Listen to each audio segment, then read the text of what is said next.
Ok. Bueno, ahí estamos. Bueno, pues muchas gracias. Qué bueno que siguen aquí con nosotros. Y pues bueno, acabamos de ver una película que es histórica por muchos motivos muy importantes.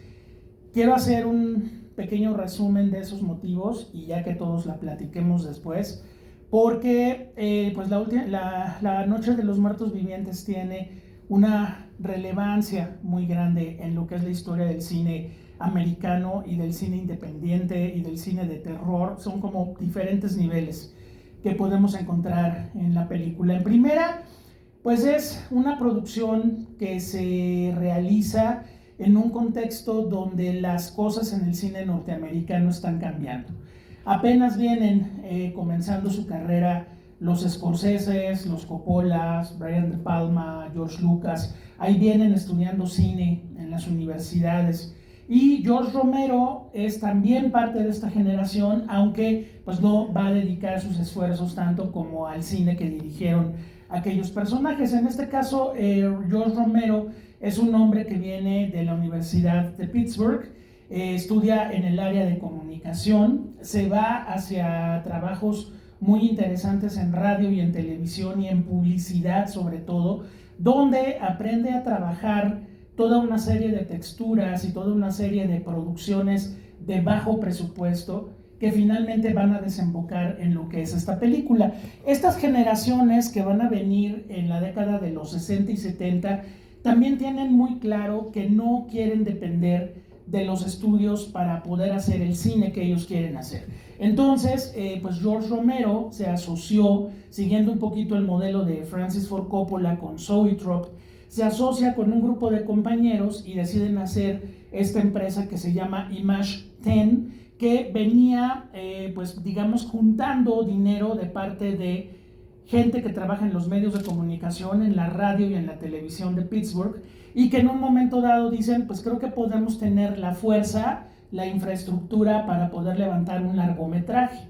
Originalmente dice George Romero que a él le interesó mucho hacer una versión en cine de Soy Leyenda, la famosa novela de Richard Matheson, porque decía, bueno, es viable como producción, es decir, todo va a ocurrir adentro de una casa, el tipo es el último hombre que queda sobre la tierra, ustedes conocen esa historia, y alrededor de él están estos vampiros que se sueltan en la noche y que ya son el resto de la humanidad. Dice, bueno, eso es algo viable, eso es algo que podemos hacer. Sin embargo, sus socios le fueron diciendo, oye, pues si hacemos Soy Leyenda, vamos a tener que pagar derechos a Richard Matheson, eso nos va a encarecer el proyecto y no tenemos más que $100,000, es todo lo que vamos a poder conseguir. Y Soy Leyenda va a ser mucho más cara. ¿Por qué no mejor pensamos en algo original? Y así fue como George Romero dio con los zombies. ¿Sí? O sea, dijo, bueno, ¿qué sería, qué monstruo es más factible que se pueda dar? Ah, bueno, pues si tú pones a un tipo con la cara desencajada y que se ponga a caminar como si se hubiera orinado, bueno, pues creo que es mucho más barato y es mucho más factible, ¿no? Entonces, bueno, empezaron a pensar, ok, vamos a hacer una historia de un grupo de personajes que están atrapados en una casa de campo y ahí llega la epidemia zombie, ahí llegan los zombies. Entonces, bueno, así fue como se fue armando la producción, y la producción es un esquema que se llama esquema de cooperativa.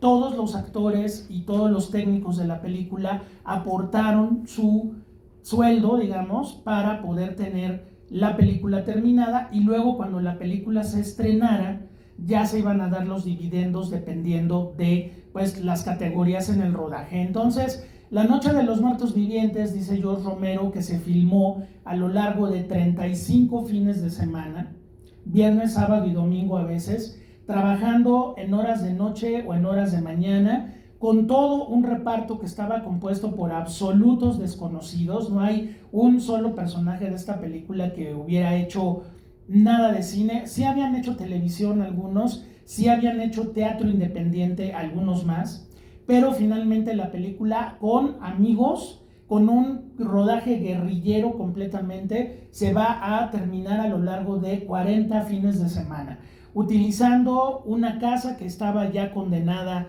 a la demolición y que, bueno, George Romero hizo todas las gestiones para poder tener esa casa, y además le dijo a los de la casa, oigan, si la van a destruir, nosotros les echamos la mano, ¿no? Vamos a romper todo lo que se pueda. Sí, lo pueden romper. Entonces, bueno, ahí vieron cómo se zafan puertas, cómo se rompen vidrios, cómo todo lo que pudieron hacer estaba ahí. Y también, pues, fue muy importante la colaboración de los vecinos de la comunidad allí en Pittsburgh, Pennsylvania, donde se filma la película, donde, pues, poniendo anuncios en las paredes y en las casas del lugar, se avisó de que iba a haber una invitación a los vecinos del lugar para que participaran como zombies, ¿no? Entonces, bueno, George Romero de pronto tuvo a su disposición 80 extras con los que no contaba, y que, bueno, les pidió que se fueran maquillados, con la ropa rota, etcétera, etcétera, y bueno, pues ahí los ven ustedes caminando a todos felizmente ahí en la película.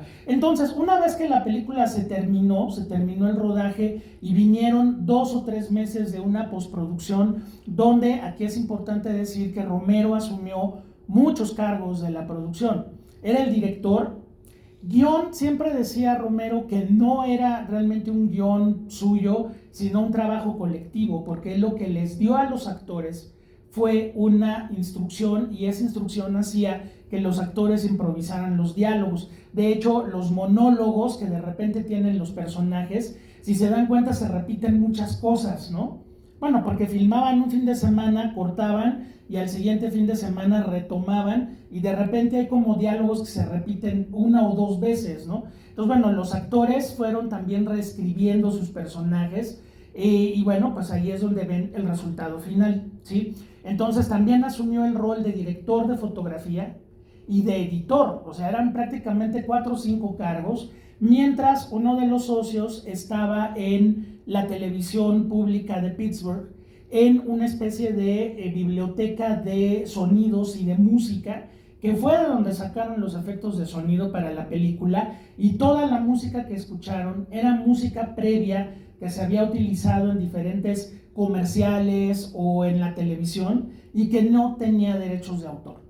Pues bueno, lo que ahora son las bibliotecas que uno puede consultar en Google de pura música sin derecho de autor, ya existía desde aquellos años, y así fue como se pudieron volar y no pagar absolutamente ningún permiso de nada para poder utilizarlo en la película. Ahora, felizmente, también para 1968, la exhibición en los Estados Unidos se está volviendo también muy distinta. Antes, los estrenos en Estados Unidos eran en la costa oeste, en Los Ángeles, y en la costa este, en Nueva York, y en medio las películas se tardaban mucho en pasar en los Estados Unidos. En el caso de los 60, bueno, ya tenemos un montón de cines en el Midwest y en algunos otros lugares, incluso las cadenas de cine porno de repente se empezaron a abrir para el cine de terror independiente. Entonces George Romero la empezó a llevar directamente a pequeños cines por aquí y por allá, y el boca en boca fue haciendo que La Noche de los Muertos Vivientes creciera, hasta que cuando se estrena en Los Ángeles y en Nueva York ya empieza a tener ese estatus de culto que la película tiene. Ahora, les comentaba yo algo al principio que es de todos modos muy importante que lo sepan. La película costó $100,000 terminarla, hacerla completa, y recaudó más de $25 millones en su momento de inicio. O sea, entre 68 y 69, la película va a recuperar 250 veces su costo, con lo cual, pues bueno, George Romero y todos los involucrados estaban bastante felices. Pero en una de esas que se hicieron copias diferentes para otro estreno, el crédito de copyright se borró, y entonces eso provocó que La Noche de los Muertos Vivientes se quedara en dominio público, y de ahí que salieran más de 40 versiones diferentes de la película. Cuando digo versiones diferentes es 1, 2, 3, 4, 40 empresas diferentes de video han lanzado La Noche de los Muertos Vivientes. Entonces, quienes somos, por ejemplo, coleccionistas, nunca hemos dejado de comprar La Noche de los Muertos Vivientes, porque sale otra edición y otra edición y otra edición, y hay algunas muy curiosas. Por ejemplo, hay 2 versiones colorizadas de lo que acaban de ver, una donde los muertos son verdes, otra donde los muertos son grises, y sí son completamente distintas las tonalidades de color, falso, porque la película es en blanco y negro. Y por otro lado, no sé si conocen una versión animada de La Noche de los Muertos Vivientes, hecha con rotoscopio. Pasaron toda la película a rotoscopio, que es dibujar encima de la imagen real, y toda la película está hecha en rotoscopio. Fue la primera película cuando empezó a poner de moda el 3D a nivel casero. Fue la primera película que se pasó de 2D a 3D para Blu-rays de tercera dimensión, y fue como se pudo ver también en 3D. O sea, esto ha provocado toda una serie de versiones y versiones que, bueno, el propio George Romero dice que está muy orgulloso porque eso quiere decir que la película ha seguido viva durante muchos, muchos años. Bueno, ahora, ¿cuál es el legado de la película? Si ustedes la ven, espero que ya la hubieran visto antes. La película realmente es, dentro de la complejidad del género del zombie, es una película muy sencilla. O sea, son personajes adentro de una casa, los muertos afuera, pero hay muchas cosas que sí fueron primeras veces para La Noche de los Muertos Vivientes. Por ejemplo, la película se considera la primera película gore de la historia del cine. Estamos hablando de un término en inglés, gore, G-O-R-E, que quiere decir demostración gráfica de violencia excesiva.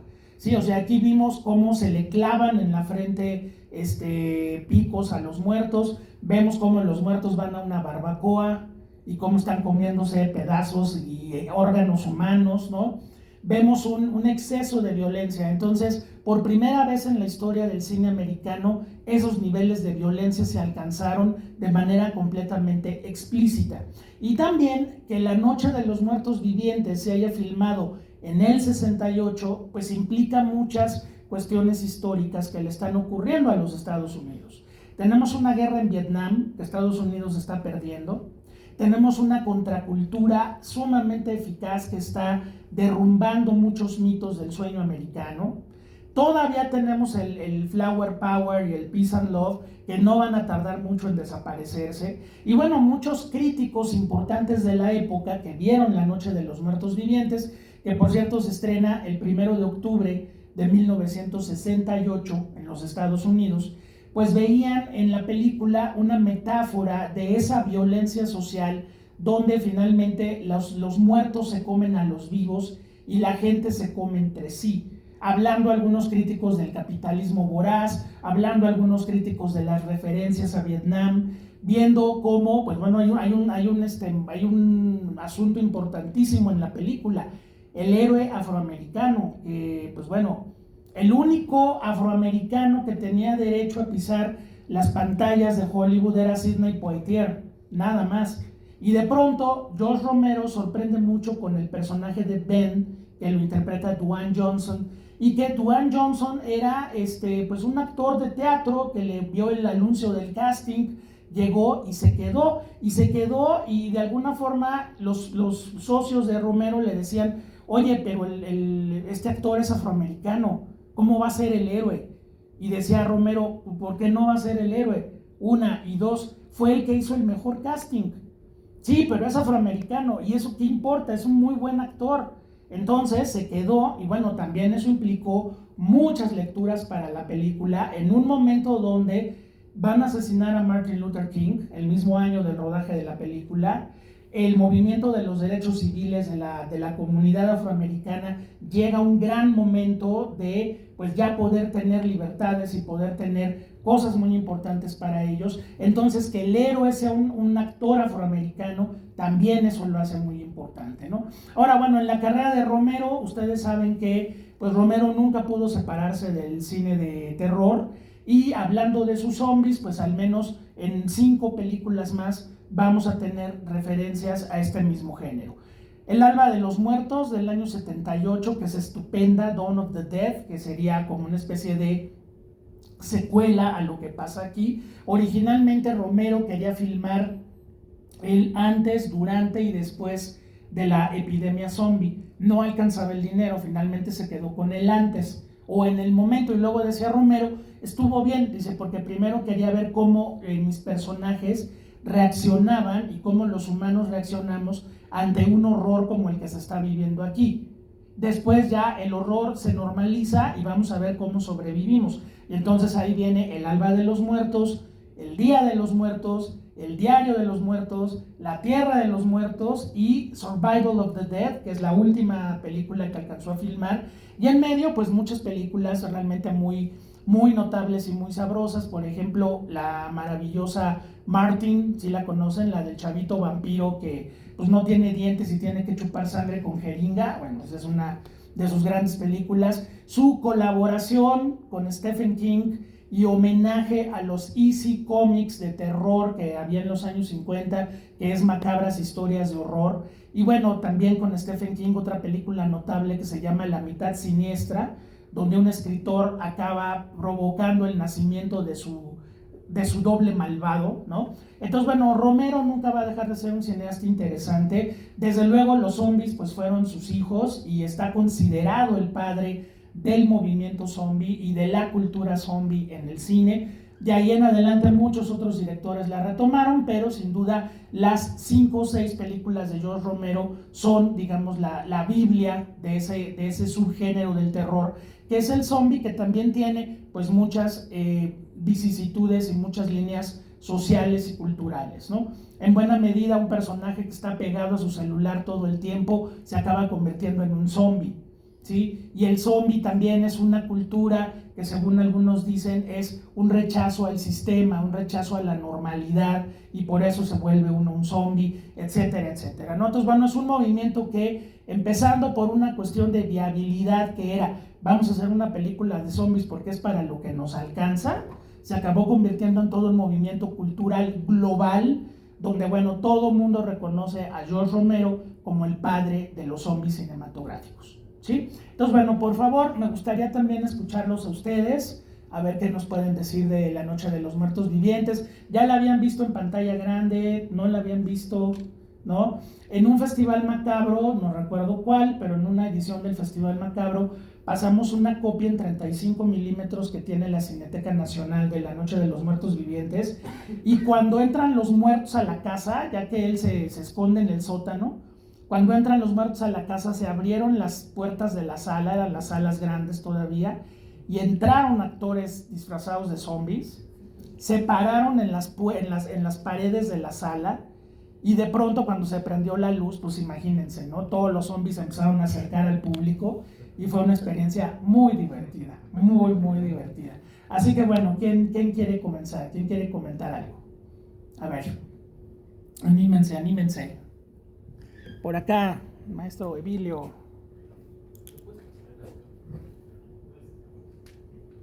Gracias. Pues gracias por la introducción, estimado Pepe. Sí, yo siempre había considerado como a esta película una de las pues, grandes películas del cine indie, lo que es esta y Evil Dead, como que yo siempre las consideraba como estas películas que se graban en fines de semana, con poco presupuesto y etcétera. Y yo ya había visto esta en Movie, de hecho creo que todavía está ahí, y esta es la segunda vez que la veo, pero yo nunca la había visto en pantalla de cine. Y algo que es muy grato de ver es que se sostiene muy bien, sí. O sea, no se nota lo barato. Desde que empieza la película, que es con esta Bárbara que se encierra en el coche y el zombie la trata de atrapar, ya hay un suspenso que es pues muy palpable, ¿no? O sea, como que uno ya está ahí y ya está como con este miedo de que, híjole, ya la van a atrapar. Y luego está esta secuencia que a mí se me hizo espectacular, que es cuando salen por la camioneta y quieren ir por la gasolina.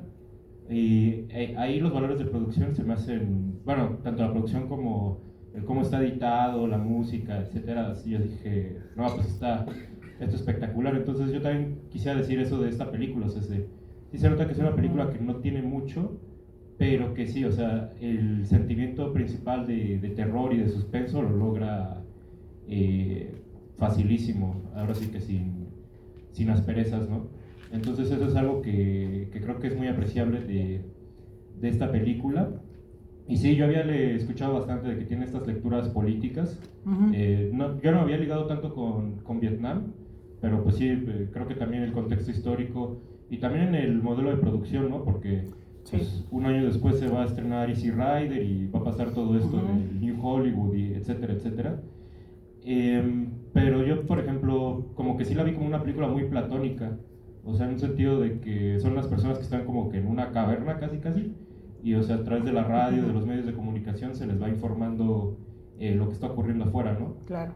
Y aparte, los personajes se ponen a discutir como de cuál es la mejor manera de sobrevivir, si quedarse en la planta baja o si irse al sótano, ¿no?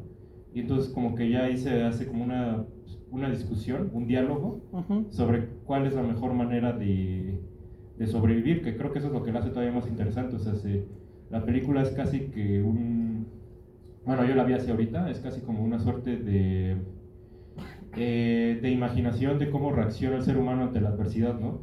O sea, a veces con estos gestos más generosos de hay que pensar en el bien común, hay que ayudarnos, hay que mantenernos unidos, y están estos otros gestos que son más egoístas de no, o sea, yo tengo que sobrevivir, y bueno, eso se ve muy, muy claro en el personaje creo que se llama Gary, ¿no? El señor Cooper, el de que pues en este momento cumbre donde tienen que tapar las puertas en vez de ayudar al pobre Ben. Claro. Pues, se piensa más, o sea, eso creo que tiene como una connotación mayor en cuanto como a los, no sé, rasgos humanos que tenemos como a la hora de afrontar una adversidad, ¿no? Claro. Entonces, son de las cosas que a mí me brincaron mucho de verla esta vez. Claro que sí, gracias, maestro Emilio. Bueno, hay varios puntos que mencionaste que son muy importantes. El primero, y creo que eso es una enorme ventaja de La Noche de los Muertos Vivientes, es que si bien tenemos como en el centro de la película todas estas explicaciones rarísimas de que un satélite que pegó y que la madre... Eso es como en toda película de ciencia ficción, cuando tratan de explicar de dónde viene la amenaza, uno se hace más bolas que si entendiera la amenaza por sí misma. La película es súper efectiva porque empieza de la manera más terrorífica posible. Dos personajes llegan a dejarle flores a la tumba del papá y de pronto aparece una figura en medio de las tumbas que todavía tú crees que es chacota del hermano que la está fregando con el, ¿no? El They coming to get you, Barbara, ¿no? Y el otro, y además el hermano chocante con el asunto de, ay, que siempre compramos, a lo mejor estamos comprando las mismas, se las roban, ¿para qué le dejamos flores? O sea, hay un cambio, ahí Romero deja muy claro que hay un cambio de valores en la sociedad americana y los chavos de la época ya nos están chupando el dedo. Ella todavía es más modosita y hay que dejarle las flores. El hermano ya ve en un ánimo completamente chocante. De pronto aparece esta figura que dices, bueno, es un cuate que anda por ahí vagando, y no, resulta que es un zombie, que todavía no sabemos que se comen a la gente, pero es un zombie y los va a atacar, a él lo deja fuera de combate, y luego es la típica pesadilla que es el monstruo te está persiguiendo y el monstruo viene atrás de ti. Llegas a una casa abandonada o aparentemente abandonada, ella entra, sube, la película tiene más de 20 minutos sin diálogo. El principio es imagen, sube, encuentra una persona que ya se comieron allá arriba, y en eso entra un personaje que nunca te esperas, que es un afroamericano, ¿no? Y que decía Romero, dice, con eso yo le provocaba al público mucha ansiedad, porque en un 80% de la gente pensaba que este cuate iba a violar a la chava. ¿Y por qué la va a violar? Si vienen unos zombies a comérselos, ¿no? Ah, no, pues porque es afroamericano. No, espérense, no se trata de eso. Entonces, algo que comentaste que es muy importante, la película no se nota o no importa tanto si tiene el presupuesto de Titanic o el presupuesto de una película mexicana estándar, ¿no? No, o sea, Romero hace las cosas tan interesantes que no importa, o sea, la sangre que se ve en la película, que es jarabe de chocolate, pues no parece jarabe de chocolate, realmente parece sangre. Ahora, Romero, que asume el papel de director de fotografía, tuvo el enorme acierto de hacer pasar la película por algo mucho más interesante, recurriendo a estas sombras como de cine negro que tiene la película y que hacen que la imagen se vuelva mucho más inquietante. O sea, nunca, salvo las imágenes de día hacia el final, nunca vemos a los zombies completos. Todo el tiempo están entre sombras, todo el tiempo les caen las ramas, les caen las sombras de la casa, ¿no? Entonces eso hace mucho más inquietante el trabajo y estéticamente mucho más rico. Por lo tanto, no se nota que la película está pasando por todas esas vicisitudes de producción, ¿no? se la toma en serio además, o sea, no es una película, hay muchas películas de zombies y ustedes las conocen que están hechas en tono de chacota, en tono de broma, ¿no? El desesperar de los muertos, el regreso de los muertos vivientes que aportó esta idea de brains, ¿no? De sesos, ¿no? Bueno, son parodias y son homenajes a Romero. Romero se la toma muy en serio y yo conozco mucha gente que esta película le da verdadero terror porque va jugando con muchos miedos. El miedo a la oscuridad, el miedo a la muerte, el miedo al encierro. O sea, tú caminas por aquí, por el Senartas, aquí a la Cineteca y ves grupitos de gente caminando así como sola y dices, no, mejor no me acerco, ¿no? En una de esas vayan a hacer. Entonces sí, la película va jugando con todos estos miedos y supera por mucho cualquier limitante de producción que tuvo. Ahora, lo lastimoso, porque sí, para mí, a mí me parece lastimoso, es que a Romero nunca le dieran dinero para hacer otro tipo de cine. Romero se quedó en el cine de horror y además un cine de horror de muy bajo presupuesto durante toda su carrera.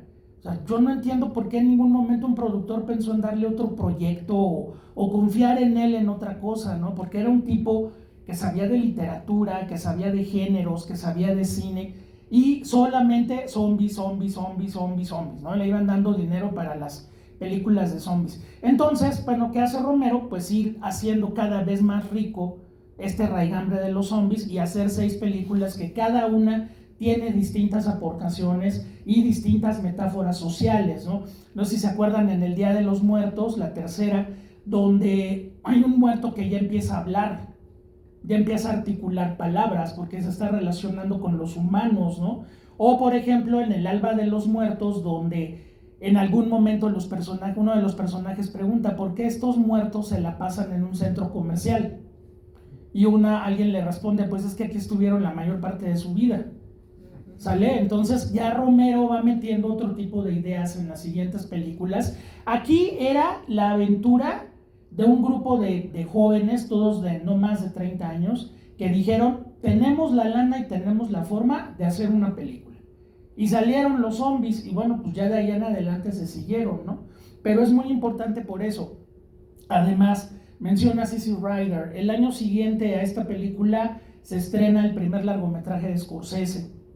Y todo viene de John Cassavetes, del cine independiente y de películas que como esta, alguien dijo, oye, pues sí se puede, ¿no? Masacre en cadena, que se proyecta el miércoles, ¿verdad, maestro Dan? Masacre en Texas. Bueno, pues es Masacre en cadena, no sé, Masacre en Texas o Masacre en cadena se produce de una manera muy similar a La Noche de los Muertos Vivientes. Nada más que Tobe Hooper es otra cosa, muy diferente a Romero, ¿no? Romero es todavía muy apegado al cine clásico, Hooper ya es otra onda, otra revolución, pero la película se filmó exactamente igual a La Noche de los Muertos Vivientes, entre cuates, los fines de semana, como se podía, se estrenó en salas porno y de repente la película se vuelve un fenómeno social, ¿no? Donde pues en Norteamérica están pasando cosas muy horribles también. Entonces Romero dice que en buena medida se aventaron a hacer una película de horror, decía porque Estados Unidos está viviendo en medio del horror y la gente quiere ver y quiere entender por qué esos horrores de Vietnam y de todo lo que está pasando, ¿no? Muy bien, ¿alguien más? Por acá tenemos. Adelante, adelante. Hola, buenas noches. Bueno, son varias cosas, espero no divagar. Sí. Bueno, si él dirige la fotografía Sí. y bueno, la labor titánica de hacer la postproducción, seguro. Sí. El momento de la edición, donde vemos 2 veces en un extreme close-up el cadáver ya devorado. Sí. Y luego vemos cuando él sube y se lleva el cadáver, se supone que no tendríamos que haber visto el rostro porque ya lo vimos. Nos tendríamos que quedar con esa imagen en la cabeza. Y más que en el radio ya mencionaron, sí, los están devorando. Sí. Pero en la pared hay 2 manchas de sangre que podrían no ser necesariamente la muerte del zombie, no sé, algo ahí. Sí. En fin, a lo que voy es que cuando manipula el cuerpo, vemos que la cara o sea, hay un error de continuidad ahí. No, claro, sí. Entonces, se le fue la Eva. Pues hay un error de continuidad porque la película se filma cada fin de semana. Y muy seguramente, por ejemplo, si el error de continuidad está en el zombie, seguramente el zombie ya no pudo ir el siguiente sábado. Entonces lo suples con otro zombie y medio lo disfrazas para que parezca, pero no parezca, ¿sí? Porque pues no era gente que no le pagaban, obviamente. Entonces, a esa gente no le puedes exigir que te tenga. Es que te acabamos aquí y aquí tenemos que empezar el sábado. No, pues si llegó, qué bueno, si no. Lo más seguro es que el zombie no llegó el otro sábado. Eso es lo más seguro. Bueno, sí. La otra cosa es una breve reflexión sobre por qué podría... El 80% de la gente en su momento creyó que el negro iba a abusar de la... Perdón, el afrodescendiente. Iba a abusar de la chica inconsciente, supongo que por intolerancia. Bueno, por... racismo. Sí, claro, totalmente. Ahí hay como todo un eco. Sí, claro. Que también hacia el final, cuando vemos estos ganchos donde están manipulando el cadáver, el único cadáver que vemos manipulado con los ganchos es el de él. Claro. Y si mal no recuerdo, la primera vez que la vi, no estaba en los créditos sobre esas imágenes. Entonces, el pietaje pasaba como si fuera falso documental del Ku Klux Klan, ¿no? Claro, efectivamente, el Ku Klux Klan está en activo, o sea, en ese año en Arkansas, en Luisiana, en Virginia, están linchando a los negros el Ku Klux Klan en el 68.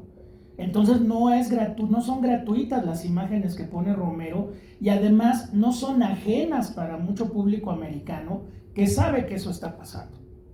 Entonces, y por eso al final es tan desgarrador. O sea, decía Romero que cuando él estaba editando la película decía, bueno, es una pesadilla que termina en tragedia. Dice, porque además aún Psicosis, que digamos es un ejemplo muy importante de cine de terror en los 60, Psicosis se resuelve, o sea, finalmente, no vamos a decir el final de Psicosis, pero se resuelve. Finalmente hay un punto final del caso de Norman Bates. Aquí no hay un punto final, no sabemos, así como no sabíamos de dónde venía la amenaza, hasta que Romero se inventa ahí una vacilada de el espacio y no sé qué, y que es mucho más inquietante no saber de dónde viene la amenaza. No sabemos al final si se acaban con los zombies o la epidemia zombie se sigue, pero lo cierto es que a este cuate le metieron un balazo en la mera frente, ¿no? Y claro, las reacciones eran muy violentas en la época. La gente blanca creía que él iba a abusar de la chica y los afroamericanos estaban felices de tener un héroe, por fin un héroe afroamericano en una película que sí, al final tiene un final trágico, pero finalmente fue el que resolvió, fue el que pensó, fue el que hizo toda la estrategia y es el único que queda vivo al final. Si no hubieran estado estos tipos, el pueblo a lo mejor se hubiera podido salir y la película hubiese podido tener otro final. Por ejemplo, se le ofreció Romero a Roger Corman para distribución en la American International Pictures. Y pues bueno, era como el camino lógico, ¿no? Que la distribuyera el señor que estaba distribuyendo cosas tan raras como El Topo y ese tipo de películas, y que además había hecho todo el cine hiperchafa de los 60. Y el malvado de Roger Corman le dijo, sí, nada más cámbiale el final, que este cuate salga vivo. Y dijo Romero, no, eso sí no se lo puedo cambiar, muchas gracias señor Corman, nos vamos sin usted. Qué bueno que finalmente la película no quedó en manos de Corman, y ya la película salió por su propio pie y le fue maravillosamente bien, ¿no? Pero incluso a alguien como Roger Corman, ese final le molestaba, el final que vimos.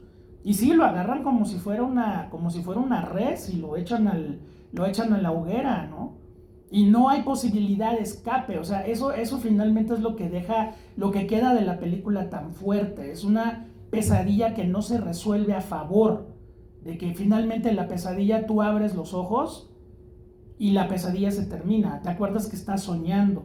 Aquí abres los ojos y la pesadilla va a continuar quién sabe hasta dónde, porque ni siquiera el maldito de Romero le pone créditos al final. esto va a seguir y bueno, ya habrá que el espectador tendrá que responder a lo que está sintiendo, ¿no? Muy bien. Gracias. Muy bien, ¿quién más quiere comentar algo? Muy bien, perfecto. Izquierda, derecha, aquí ahorita llega el maestro Adán. Muchas gracias. Entonces, digo, yo había entendido que Romero sí. Estaba en contra del racismo, pero entonces él más bien usó a este actor para su película, ¿o sí estaba criticando eso? Bueno, Romero es un personaje que pertenece a una generación que ya no va a tolerar la actitud racista de los Estados Unidos y de la sociedad americana en general, por su formación académica, por su formación filosófica, por todo lo que él trae. Por otro lado, el casting era abierto, o sea, no especificaron como ahora en los castings, ¿no? Donde incluso ha habido problemas por estas cuestiones raciales, ¿no?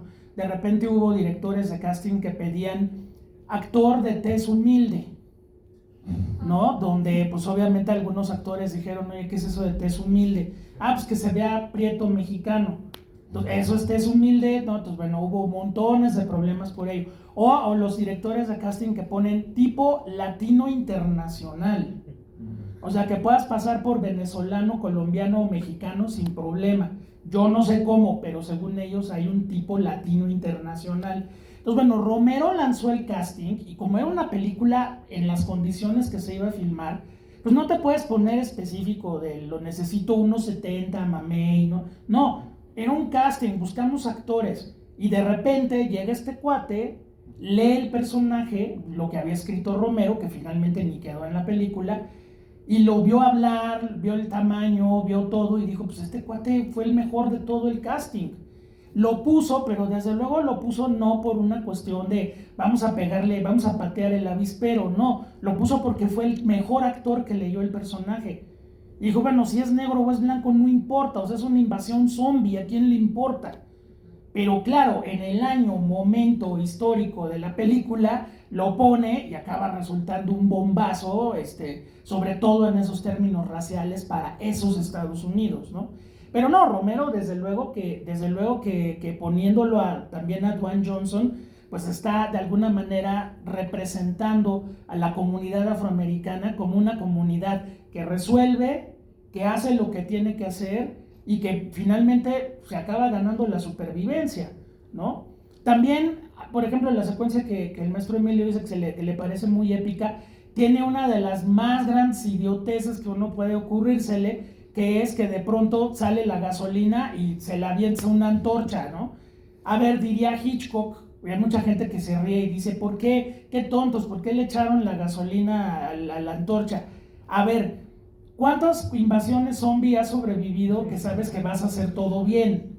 ¿No? Y todavía el otro cuate jala como un zarape y quiere apagar el fuego y finalmente no lo va a apagar y los otros van a acabar convertidos en carnitas.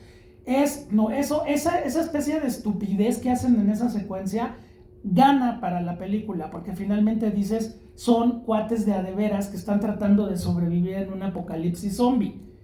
No jalan la manguera y le atinan perfectamente al tanque, lo llenan, no, eso lo haría Chuck Norris. Estos no son Chuck Norris.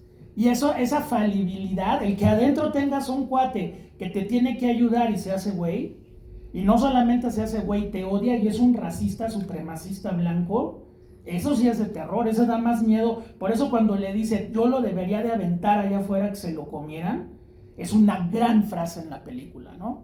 Yo lo debería de aventar a usted, porque sabe que no lo respeta por afroamericano. Eso es muy importante, ¿no? Claro, y por ejemplo, una escena que también Sí. me llamó mucho la atención fue al momento de que le dispararon, porque, o sea, yo creo que era muy fácil ver que todavía era un ser humano y porque además estaba cargando su arma. Claro. Y fue así, apúntale, así. Ahora, ve el tipo de fulanos que son los de esta especie de guardia civil. Son votantes de Trump. Sí. Son votantes de Trump. Entonces, independientemente de lo que sea, este cuate que trae el rifle y de repente ve allá adentro y... A ver, tú sabes perfectamente que los zombies no van a agarrar un rifle. Entonces lo ve, ¡pum! Ya, está muerto, vámonos. O sea, Ese cuate es de los que ahora anda cazando mexicanos en el desierto de Arizona, ¿sí? Y son la gente que va a votar por Donald Trump. Entonces también ahí hay un comentario muy importante, ¿no? Si hubiera sido un blanco anglosajón protestante que se asoma por la ventana y les grita, ¡hey, yo estoy vivo!, no pasa eso.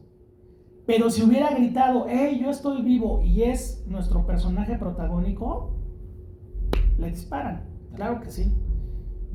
Unas 2 preguntas más. A ver, sí, pues ahorita tenemos por tiempo. ejemplo, con Romero tengo entendido que él también creó el género de los zombies rápidos con esta película de Crazies. ¿Es correcto? Sí, en parte sí. La idea, el concepto del zombie de alta velocidad, que luego lo va a perfeccionar Danny Boyle en 28 días. Sí. Okay. Y la otra, digo, me llama mucho la atención que haya trabajado con Stephen King, porque sí, justamente él hizo esta historia de La Milla Verde, que justamente yo creo que ahí critica mucho esto del racismo también, y eso... Milagros inesperados. Claro, ahí se unieron sobre todo porque tanto Romero como King leyeron los famosos cómics de la editorial EC, que si los quieren conseguir están en Amazon. EC, que pues no tenía nada que ver con DC, ni con Marvel, ni con todas estas casas, EC hacía cómics de terror. O sea, ahí empezó Tales from the Crypt, y empezó Creepshow, y empezó todas estas series. Y entonces, bueno, cuenta la leyenda que un día que Stephen King dice que puso a prueba sus esfínteres con La Noche de los Muertos Vivientes, para no decir el otro término. Un día conoció a Romero y le dijo, oiga, maestro, me encantaría trabajar con usted. Y que Romero le dijo, pues a mí me encantaría hacer una adaptación de tus novelas, dice, pero pues, estás muy cotizado. Dice, ¿por qué no? Y entonces fue que Stephen King le dijo, ¿por qué no me escribo una antología y la dirige usted? Y fue que salió Creepshow, que salió Macabras Historias de Horror, que es una película súper disfrutable, si se acuerdan de Creepshow, que empieza con este chavito leyendo sus cómics, su papá se enoja, se los tira a la basura y ahí empieza la antología a correr. Y como toda antología hay cuentos muy buenos, cuentos chafones, ¿no? Pero que de hecho hay un homenaje a Romero ahí, que es el corto de Leslie Nielsen, que agarra a su mujer y a su ama y al amante de la mujer, lo sepulta en la arena y luego ellos regresan por él, ¿no? Y hay otro de un mandril que se suelta en un laboratorio, y el clásico que es el gran final de Creepshow, el señor que tiene miedo, le tiene pavor a las cucarachas en el futuro y que luego las cucarachas se vengan de él. No, muy Stephen King el proyecto, y Creepshow es una maravilla. Sobre todo el corto de Stephen King haciéndola de estúpido que se lo comen las plantas, eso es el mejor cuento, porque no sé por qué Stephen King le da salir de tonto en las películas, le encanta, ¿no? Pero bueno, ahí está. Esa fue la colaboración pero son originales, son historias originales de Stephen King. Por eso es una película también muy importante para él, ¿no? Muy bien, muchas gracias. Aquí al compañero de chamarra roja. Adelante. Gracias. Una pregunta, pero bueno, antes que nada, pues agradecer la introducción y también agradecer haber visto esta película en cine, porque por fin conozco un poco más del contexto zombie. Uno que ya nace dentro de un universo donde existen los zombies, pues no se pregunta el origen. Claro. Y que te lo hayan explicado, que haya tenido que ver con una radiación y una explicación lógica dentro de los límites, pues sí, ya por lo menos te da un acercamiento. Sí. La primera pregunta sería, ¿qué opinión tienes acerca del papel de los personajes femeninos, que realmente son bastante pues pasivos dentro del guión? Pues vemos a la chica a Bárbara, que desde el principio se queda en shock y uno no sabe si se va a volver zombie también o si de repente solo está en ese shock. Y también me llama mucho la atención cuando la mamá está a punto de ser asesinada, pues la mamá también entra en shock. No hace nada por moverse, claro, en una escena memorable. Y la segunda pues tiene que ver algo más técnico, si originalmente la cinta está en 4:3 o ya derivado de las ediciones que mencionas llegó a nosotros 4:3, porque si es 4:3 original me parece como que este formato ayuda mucho a esa sensación de opresión que Claro. tienen los personajes. Claro. Y yo veía muchos cuadros pues cerrados de mediums. Es difícil ver un full de los personajes, de repente siempre los estás viendo sus reacciones. Entonces eso se me hizo interesante para ver si era originalmente en 4:3 o ya después con la edición. Con la edición, con el full screen para tele, ¿no? Sí. No, la película está filmada en 4:3 originalmente, porque también es una propuesta estética. O sea, además de ese blanco y negro tan contrastado que tiene la película y que provoca todas esas sombras, donde se esconde mucho de la falta de presupuesto, porque Romero cada cuadro lo cuida de una manera muy especial. Por ejemplo, estas imágenes de cómo empiezan los zombies a llegar más y más y más, es muy inquietante cómo los filma, ¿no? O sea, es como si los estuvieras filmando con una vela y hay como un pequeño flicker en la imagen y ahí vienen caminando, ¿no? Nunca o casi nunca acerca a los zombies, se ven como nada más como si fueran figuras. Eso es una cuestión estética. Entonces no te sirve tener un formato de 16:9 ni siquiera, o de 1:85 para filmar esta película, porque le restarías, al ampliar el campo visual, le restas claustrofobia. Y la idea de La Noche de los Muertos Vivientes es que vivas en la claustrofobia. O sea, este cuate ya tapió todas las ventanas y todas las puertas y aún así van a poder entrar. Entonces la idea de filmarla en este formato reducido era también una idea de jugar con la claustrofobia de la propia imagen. Masacre en Cadena, si la vienen a ver, Masacre en Cadena se filmó en 16 milímetros. Este es 35. Masacre en Cadena se filmó en 16 y también es 4:3 y no te la imaginarías en un formato más grande, porque precisamente es lo que lo vuelve más ominoso para el espectador. Ahora, el papel de las personajes, como diría Marco Julio Linares, que en paz descanse, el papel de las personajes está interesante, porque salvo la novia de Tom, que pues sí es como personaje de telenovela, y que además acaba provocando la tragedia porque los atrasa, ¿no? A ver, si vas a venir, ya vente, pero ya, ¿no? La otra, no, yo voy con él. Y bueno, ese es como el menos importante. Bárbara es muy interesante porque viene siendo el personaje guía, o sea, ella te llevó al infierno de la casa, igual que ella, tú no sabes qué fue lo que pasó, pero ya la quiso atacar uno de estos criaturas y ahí vienen más criaturas todavía. Ella intenta ayudar, ella de pronto sale del trauma, del shock, y el destino de Bárbara es terrible. O sea, está obsesionada con la idea de que Johnny está fuera. Y en el momento en el que Bárbara se pone a ayudar, porque ya se soltó el apocalipsis total, Johnny se la lleva, ¿no? Entonces es un personaje muy, muy trágico dentro de la pieza, porque finalmente esa obsesión y ese amor por el hermano la acaban destruyendo. Entonces, esa está muy padre. Y el personaje de la mamá, había un crítico en la época que ante las duras reacciones del público ante esa escena, que obviamente el maestro Romero le está rindiendo homenaje al maestro Hitchcock, porque cada palazo que cae es como si fueran el cuchillo de Psycho, ¿no? De Psicosis. Incluso se oye, ¿no? Ahí, con esos sonidos de cosa electrónica que le metieron a la música.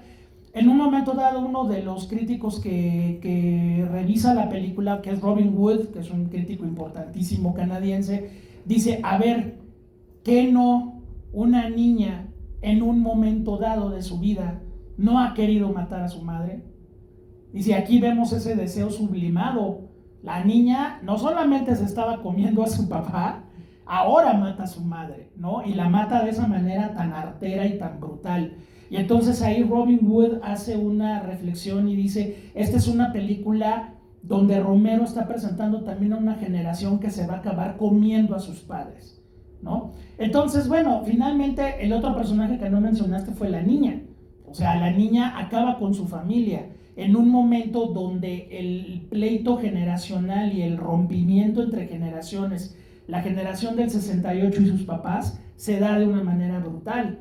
No va a ser suavecito, no va a ser acariciándose.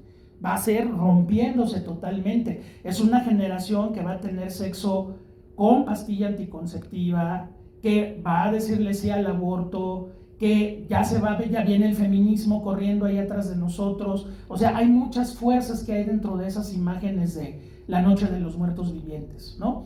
Y bueno, el personaje de la mamá, antes de que la hija la asesine, pues es finalmente la que trata de poner un cierto orden, sobre todo porque está casada con un fascista supremacista blanco como Harry, que sabe que va a meter una bronca ahí y que finalmente todo esto lleva a la tragedia, ¿no?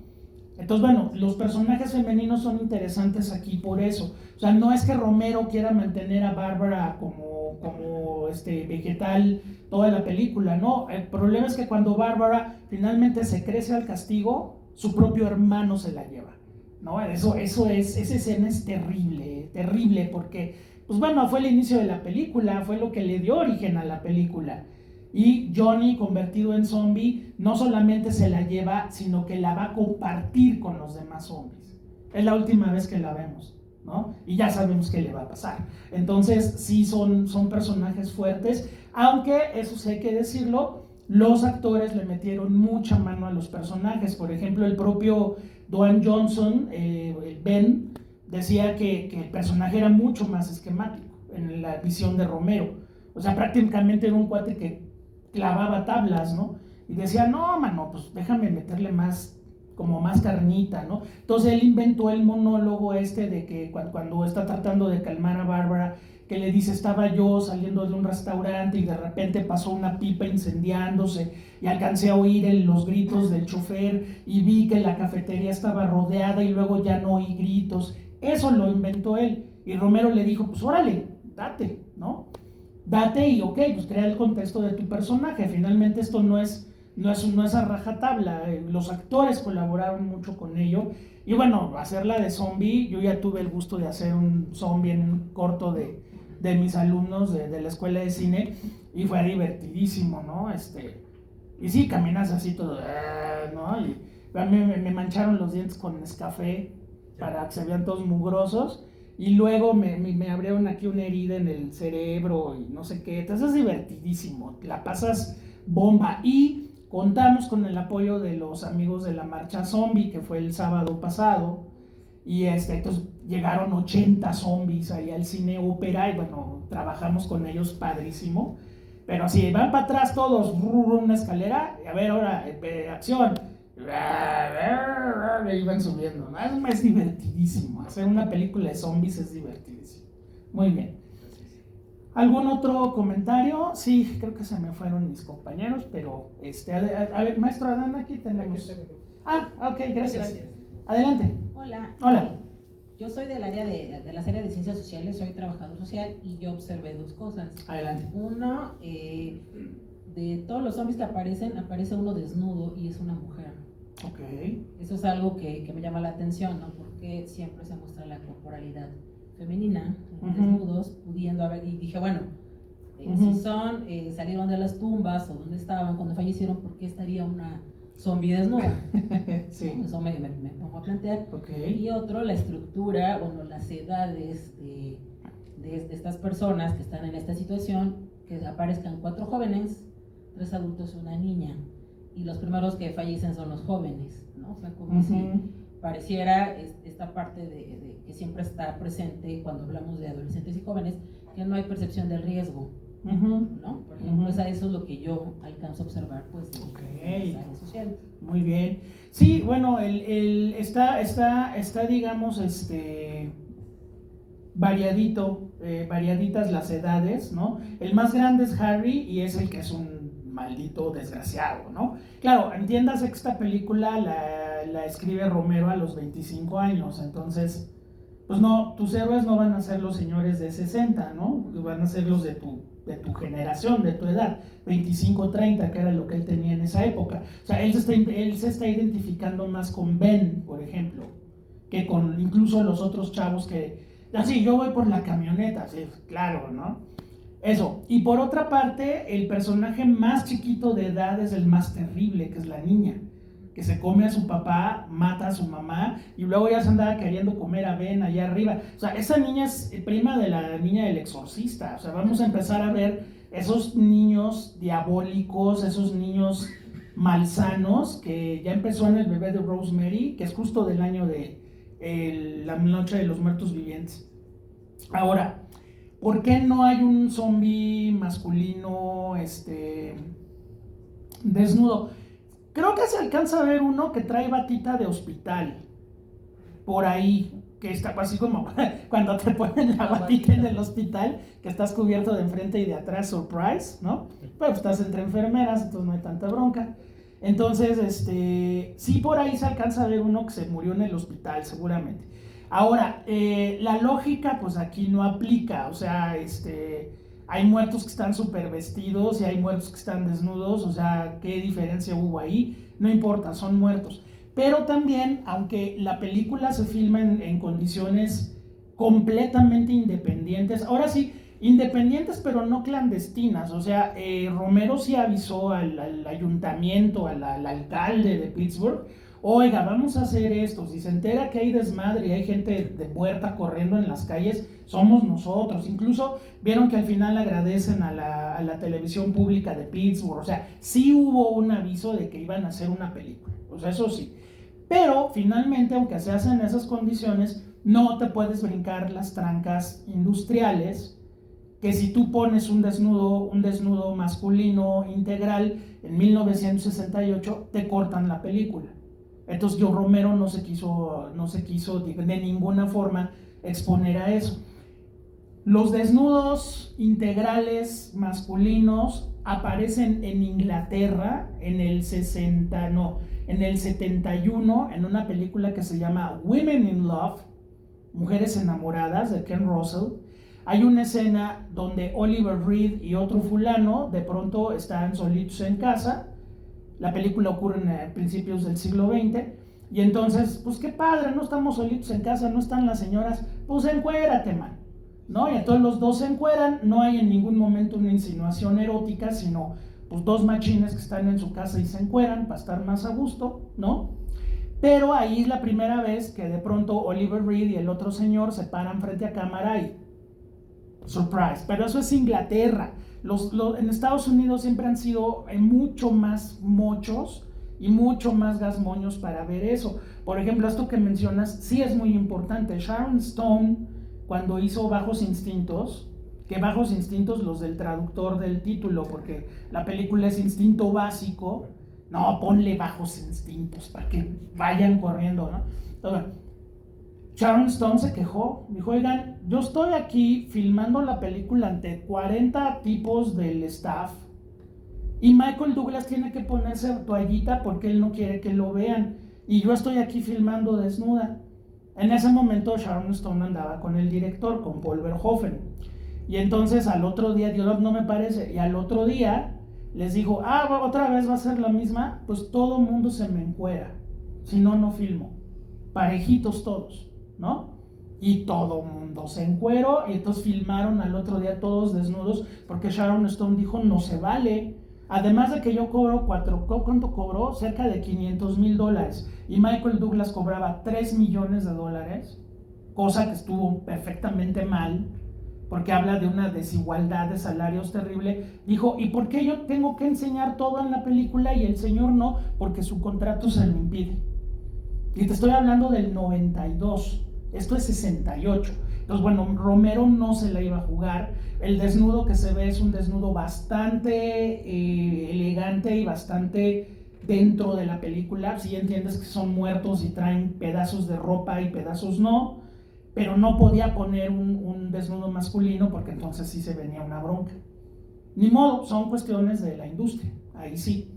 No, luego ya después Romero se le quitó la pena, no te preocupes, pero ahí no se podía. Pues, o sea, sí somos muy independientes, pero no nos la vamos a jugar en ese momento, ¿no? Ya de por sí el protagonista fue afroamericano y vamos a tener broncas, ahora mete un desnudo ahí, no. En Inglaterra empezaron en el 71, en México el primer desnudo completo es femenino, en Calzón sin Inspector.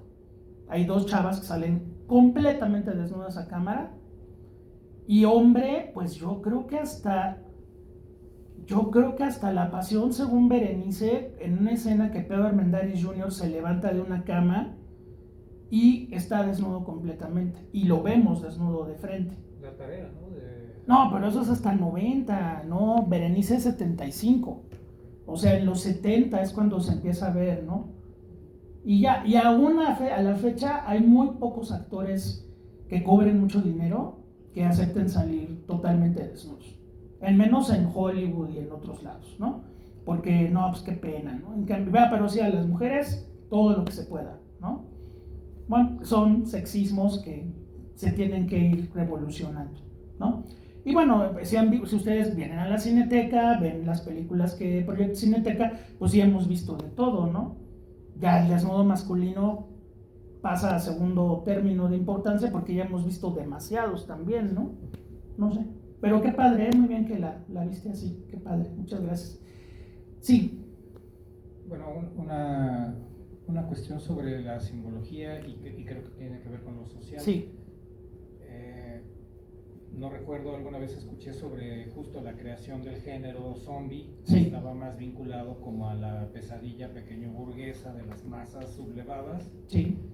Al que el terror que ofrece el conde Drácula y todos los vampiros, porque los vampiros son poderosos, es una clase superior que se mantendrá hasta el final de los tiempos. Okay. Y que en el caso del zombie, al contrario, son numerosos, de aspecto desarrapado y que están destruyendo porque el apetito es voraz. Sí. ¿Qué desierto hay en eso? Bueno, puede ser, o sea, finalmente esto es como un cubo de Rubik, ¿no? Cada quien puede ver la interpretación como sea. Esa es muy válida, o sea, efectivamente el miedo a una masa informe, que además no está desarrollada intelectualmente, que se dedica a comer y a destruir, sí es un miedo, efectivamente. Pero también con el paso del tiempo, el zombie se ha vuelto un estilo de vida. ¿Sí? Que eso no estaba en la primera definición. O sea, ahora ser un zombie es ser un personaje o una persona carente de emociones, aislada de la sociedad, que solamente se alimenta porque necesita gasolina para vivir y que está completamente aislada de todo lo que no le importa, ¿sí? Entonces por eso el zombie moderno muchos lo representan como alguien que está viendo un celular las 24 horas del día. Eres un zombie, estás ahí, ya perdiste relación con el mundo, ¿no? Y también, eso es muy importante, es una forma de vida. Yo decido ser un zombie. Hay una película muy padre de Sebastián Hoffman que se llama, la del zombie, precisamente. ¿Cuál? Halley, gracias, muchas gracias. Ellie, no, por ahí va, pero era Halley. Ellie es la de Amat. Halley es la historia de un tipo que va perdiendo tanto contacto con la humanidad y consigo mismo por su decisión propia, que literalmente el cuate se empieza a convertir en un zombie, se empieza a pudrir, socialmente se empieza a pudrir. Entonces eso también ahora, la cultura zombie lo convirtió en un modo de vida, y también la cultura zombie es una crítica, es una denuncia de todos aquellos que son apartados de la sociedad, que son los que se dejan atrás y que no tienen posibilidad de desarrollo y se vuelven esa masa informe, hambrienta, que va creciendo y creciendo y creciendo y creciendo y que un día se va a comer a todos, ¿sale? Entonces, bueno, lo interesante del fenómeno zombie es todo lo que ha provocado en toda una generación de chavos, sobre todo, que sí lo ven como un juego y como una posibilidad de expresarse, ¿no? A través de ello, pero también es una denuncia de un mal social y también es una forma de vida. Yo decido ser un zombie, ¿sí? Y bueno, pues como ahora hay alumnos que se identifican yo me identifico como gato, pues bueno, pues ok, se identifica como gato, pues ¿qué le vamos a hacer, no? Entonces bueno, pues así es, igual yo me identifico como zombie y tengo derecho a vivir como un zombie. No sé, cada quien, ¿no? Cada quien. Nosotros no, porque estamos aquí reunidos, pero seguramente hay muchos allá afuera. Ya, o si caminan para allá atrás del cenar, van a ver así grupitos que dices, ay, qué miedo. No, mejor me doy la vuelta por aquí. o me voy por Churubusco para no pasar por ahí. Pero y también la noción de la antropofagia, ¿no? O sea, la antropofagia es el último escalón antes del salvajismo total. Nosotros nos volvimos civilización el día que nos dejamos de comer entre nosotros y empezamos a cocer la carne que nos comemos. Entonces, el canibalismo siempre en el cine o en el arte es una representación ya del último escalón de la sociedad, ¿no? Ya cuando nos vamos a comer los unos a los otros, ya no tenemos remedio, ya no hay regreso, ¿sale? Muy bien. Gracias. Pues no sé, a ver, compañero, a ver, pásenle el micrófono, por favor, no sean malitos. Muchas gracias. Adelante. Hola. Hola. Soy Enrique. Bueno, me llama mucho la atención que mi profesor de producción audiovisual Sí. siempre nos ha manejado esto que es, uno nunca va a ser algo original, ¿no? Siempre vamos adoptando ideas o historias a partir de otras cosas que ya hemos visto, ¿no? Pero nosotros las vamos formando a partir de lo que nosotros vamos absorbiendo de otros productos. Sin embargo, me parece que esta película, y en especial lo que hizo George Romero, fue un parteaguas. Fue un punto y aparte, no un punto final, ya que pues esto empezó como un género de horror, que pasó a ser un género zombie mucho después, que fue explotado de muchísimas maneras. Ya lo mencionó usted, como comedia, como manera seria, como era, como él lo venía trabajando. Y me parece que el género ha sido explotado de muchísimas maneras, pero me llama mucho la atención el manejo de los personajes. En todas las producciones que se han hecho, está un líder y está quien sigue al líder, que es exactamente lo que estamos viendo en esta película. Sí. Y esa fórmula se sigue usando hasta el día de hoy, ¿no? En series de televisión, en películas. Entonces, retomando lo que yo mencioné de que nunca se va a hacer algo ya original, siempre va a ser tomado a partir de otras ideas, pues es muy real, ¿no? Pero siempre parte del hecho de uno, por ejemplo, como creador o como guionista, de cómo formamos a los personajes para darle esa originalidad, ¿no? A partir de otros moldes que se están usando, hacer que nuestra historia, hacer que nuestros personajes sean originales. Y bueno, me parece que el género zombie es especial para mí. La primera película zombie que yo vi fue justamente esta película. Me acuerdo que yo tenía creo que tenía como 12 años más o menos. Ajá. Al momento que la vi, pues fue algo nuevo para mí, ¿no? Sí. Y fue algo que me gustó muchísimo. Después de ahí me salté a ver esta serie muy famosa de The Walking Dead. También no? por ahí se estrenó más o menos, que fue 2010, 2011 más o menos.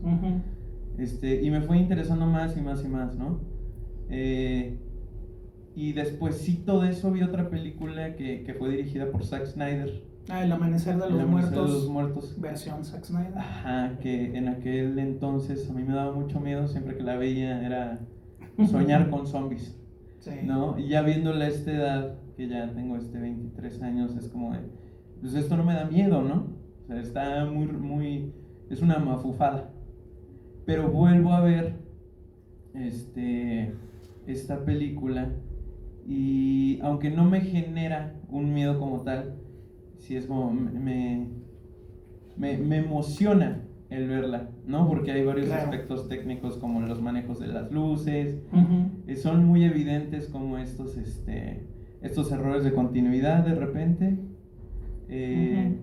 pero es algo que me resulta interesante de ver, o sea, no es algo que se vuelva olvidable, ¿no? Eso. Es impactante verlo y estar analizando lo que pasa, ¿no? No es como decir como, pues esto ya Sí. Puede irse al olvido muy fácilmente, ¿no? Sí, no, esta no, para nada. Sí, y es bueno que sigue en boca de todos después de tantos años. Claro. Gracias. No, a ti, en algún momento en Cineteca hicimos el maratón completo de los zombies de Romero, un lunes desde las 10 de la mañana hasta las 10 de la noche, y lleno todas las funciones. O sea, siguen siendo películas que mueven mucho, pero hay muchos detalles importantes porque esa trascendencia de lo que acabamos de ver. De hecho, cuando llegué, vi la sala, dije, ay, nos va a quedar chica la sala, porque supongo que va a venir mucha gente. Estaba lleno, ya ahorita algunos compañeros se fueron, pero estaba llena. O sea, sigue siendo una película que la gente busca mucho. Ahora, hay algo muy importante en lo que dijiste.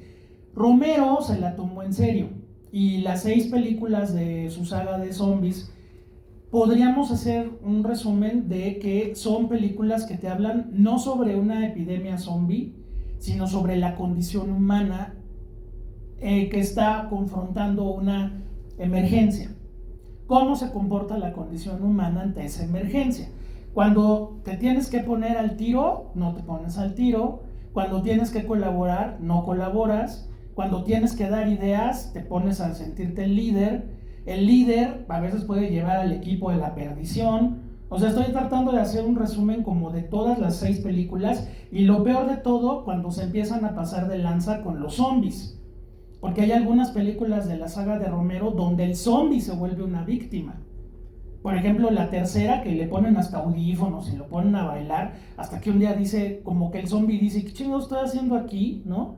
O en la de La Tierra de los Muertos, donde hay un zombie que se vuelve el líder de los zombies y empieza a manejar a todos para provocar la catástrofe en la película, ¿no? O sea, Romero no nada más se pone a ver al zombie como, ¿no? Sino que de repente le da un papel intelectual y le da un papel dramático al zombie. Ahora, lo que acabamos de ver ahorita, ¿por qué es una película que nunca deja de trascender? Y si la filmáramos ahorita con el mismo presupuesto de Romero, nos quedaría exactamente igual. Bueno, porque en primera ha evolucionado mucho esta teoría del zombie, de la vida zombie. Y punto número 2, la película nos habla de la condición humana enfrentada a una situación que le sale de control, y que donde las cosas que tendríamos que hacer generalmente no las hacemos, por una cuestión de prejuicios raciales, prejuicios de clase, prejuicios de intelectuales, etc. Y finalmente el afán de el afán de supervivencia que tienen los personajes también. Entonces, por eso la película no envejece. Si fuera nada más de acabar con los zombies, pues mejor te pones a jugar Plantas contra Zombies y sería exactamente lo mismo, ¿no?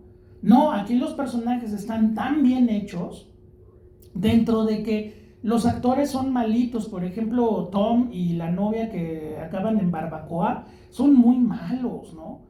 El cuate quiere actuar y se la pasa pajareando a la cámara porque no sabe cómo hacerle. La chava es malísima. O sea, contrastan mucho ellos dos, por ejemplo, con Harry, que es un villanazo, con Ben, que es un gran líder, y con Bárbara, que dentro de su shock le crees el personaje y la crees que está así como ratoncita. O sea, esos son muy buenos actores dentro de lo que Romero pudo conseguir. Los otros dos sí son muy malitos y dices, bueno, qué bueno que se van rápido, ¿no? Acaban rápido en Barbacoa para que ya no nos molesten. Pero por eso sigue dejando la película esto. Ahora, la película ha pasado también de boca en boca y se ha vuelto de culto porque mucho ha pasado. Por ejemplo, yo la descubrí a la misma edad que tú, nada más que a mi edad, a los 10, 12 años, en Canal 11. Canal 11 la pasaba en las noches de los domingos. Y sí, era una experiencia así en tu casa, viéndole en blanco y negro, jodida la copia, porque siempre fue hasta ahorita que ya hay copias mucho más revolucionadas, si era incluso verla en esa copia tan fea era algo más agradable todavía, ¿no? Pero sí, o sea, la película ha ido pasando el tiempo y el espacio, y si bien Romero hizo apuntes sociales muy importantes en las otras 5, esta película tiene un corazón enorme, y además todo lo que generó, o sea, gracias a Los Muertos Vivientes vino Masacre en Cadena, vino las películas de Cronenberg, de repente el cine de terror serie A de los años 70, El Exorcista, La Profecía, La Cosa, viene John Carpenter, vienen grandes poetas del cine de terror que obviamente ven a Romero y dicen, si Romero pudo, yo puedo, y se lanzan a filmar. Entonces esa es la gran importancia de La Noche de los Muertos Vivientes. Y el miedo a lo desconocido, el miedo a la oscuridad, el miedo a la muerte, el miedo al encierro, el miedo a que no sabes de qué viene esto, es completa y absolutamente eterno e inmemorial. Entonces por eso la película, van a pasar 100 años y va a seguir estando ahí. Cuando a Romero le hizo justicia a la revolución y le dio mucho gusto, fue cuando la película entró a la biblioteca del Congreso de los Estados Unidos como una de las 100 películas americanas más importantes de la historia. Y Romero dice, bueno, pues qué padre, o sea, lo que hicimos en aquel momento como una película entre cuates, acabó teniendo un impacto social, cinematográfico increíble, ¿no? Entonces, bueno, creo que eso es lo mejor que les dejó la Noche de los Muertos Vivientes, ¿no? Y bueno, por eso pues la estamos recordando aquí, entre todos, y estamos reunidos. Eso quiere decir que la película nos sigue llamando. Y qué padre que muchos la hayan visto por primera vez en pantalla grande, eso me da mucho, mucho, mucho gusto. Muy bien, ¿algún otro comentario? ¿Ya no? A ver, nuestro amigo por acá.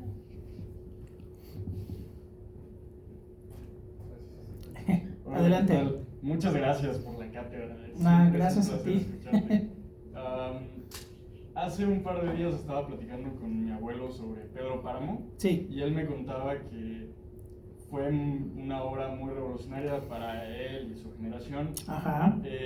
Porque justo juega, o sea, es un texto que parece cinematográfico, ¿no? Hace cortes que no eran comunes en la literatura de esa época. Así es. Y, o sea, que era raro en la literatura mexicana. Pero no solamente hace cortes temporales, sino también hace cortes respecto a la vida y la muerte. Okay. ¿No? O sea, juega con esas dos dualidades. Sí. Entonces, no en cualquier momento del texto, no sabes si estás en el presente, en el futuro, en el pasado, o si estás vivo o estás muerto, o si estás en un purgatorio, ¿no? Y en esa idea recuerdo, bueno, es la primera vez que veo esta película, y en general es la primera vez que veo algo de Romero. Okay. Había escuchado mucho de esta película. Yo la primera película de zombies que vi fue Zombieland 2, creo, una cosa así. Está bien. Nací, como decía alguien más, justo en todo este mundo de los zombies, ¿no? Que ya pues, había pasado muchísimas pues, digestiones, etcétera, ¿no? Claro. Pero recuerdo haber escuchado en algún análisis, alguna conversación, tal vez un poco por la línea de Soy Leyenda, sí. Sobre una película en la que se jugaba también con este aspecto de ¿quiénes son los zombies? ¿Ellos o nosotros? Y no sé, ¿hay alguna película de su repertorio que haga ese tipo de...? Pues casi todas, después de esta casi todas. Se habla mucho de la crueldad, por ejemplo, pero entre hombres, ¿no? Y cuando, por ejemplo, torturan a un zombie, habla más de los humanos que de los zombies. Y en un momento dado, Romero hace que el zombie tome venganza, como en la de La Tierra de los Muertos o en El Día de los Muertos. Y en el caso de, por ejemplo, El Alba de los Muertos, la civilización ya quedó reducida a grupos de guerrilla, a grupos de combate, ¿no? Entonces sí hay muchas ideas que tiene Romero acerca de los muertos vivos y de los muertos en vida. O sea, son dos conceptos diferentes. El muerto viviente, que es y el vivo que está muerto en vida y que expresa toda su crueldad y todo su odio hacia el zombie, pero que tiene que ver más con la condición humana que con la condición del zombie. O sea, Romero fue muy interesante y muy inteligente de no enclocharse con la idea de esto es humanos contra zombies. No, porque a la segunda, tercera película te sales del cine, ¿no? Siempre, en todas las 6 películas, le está aportando algo diferente a la figura del zombie y a la figura humana. O sea, en la sexta llega al colmo de que es un western con zombies, ¿no? La de Survival of the Dead es un western con zombies. En El Diario de los Muertos, que viene siendo la cuarta, no, la quinta, El Diario de los Muertos está filmada en video digital y es un diario de un grupo de cazadores de zombies, ¿no? Donde, pues bueno, obviamente el video digital le da también otro sentido a la película, etcétera, etcétera, ¿no? La Tierra de los Muertos es, hagan de cuenta, todos los muertos contra Torre Mítica. De hecho es como Torre Mítica, ¿no? Así, todos quieren llegar allá, ¿no? Y entonces el líder de Torre Mítica es Dennis Hopper, pasadísimo como siempre, y hay un grupo de humanos que están ahí tratando de ayudar, y hay un zombie afroamericano que está moviéndolos a todos contra Torre Mítica, ¿no? Entonces, bueno, en ese sentido fue un cineasta muy inteligente. Digo, lástima que no se pudo desarrollar más allá del género zombie, pero por otra parte fue muy inteligente de que cada película va aportando algo distinto. No se queda nada más en este juego, que es el juego de un grupo de cineastas sin lana que dijeron, vamos a hacer una película. Se puede hacer de zombies, va, la hacemos de zombies. No, Romero fue muy interesante además, y creo que muy respetuoso hacia nosotros como público, de decir, van a pagar su lana, pero van a pagar su lana por una buena película, que te aporta algo socialmente a través del género del zombie y del género del terror. Era un tipazo. Aquí vino a México hace unos 10 años, anduvo por acá. Había un blockbuster ahí en Pilares, enfrente de la Comercial Mexicana de Pilares, y ahí fue donde dio entrevistas. Yo tuve oportunidad de por lo menos saludarlo. No, un tipazo. Ya era un señor muy grande, pero un tipazo. Y dio como 60 entrevistas, una cosa así gigantesca, y no se cansaba de hablar y de hablar de sus zombies, porque pues finalmente él es el papá, ¿no? Él fue el papá de todo ese género. Muy bien. Bueno, pues si no hay otro comentario, pues levantamos la sesión. Muchísimas gracias a todos por estar aquí en un día donde teníamos que haber visto Nanook el Esquimal o algo así. Híjole, estuvo muy feo el clima hoy. Gracias por estar aquí con nosotros. Chequen la programación, tanto de Joco como de aquí de Cineteca de las Artes. No se pierdan a los compañeros que van a venir a comentar estas películas. José Luis Ortega, que es un gran especialista en terror. Viene la maestra Gina Esclar. Juan Arturo Brennan todavía va a andar por acá. En 15 días. Rafa Viña está en Joco.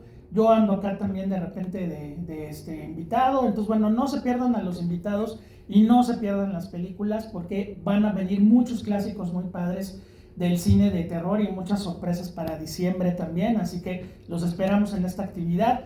Gracias a todos, que descansen. Bonita noche. Gracias. Gracias. Listo. Muchas gracias. No, ustedes. Muchas gracias.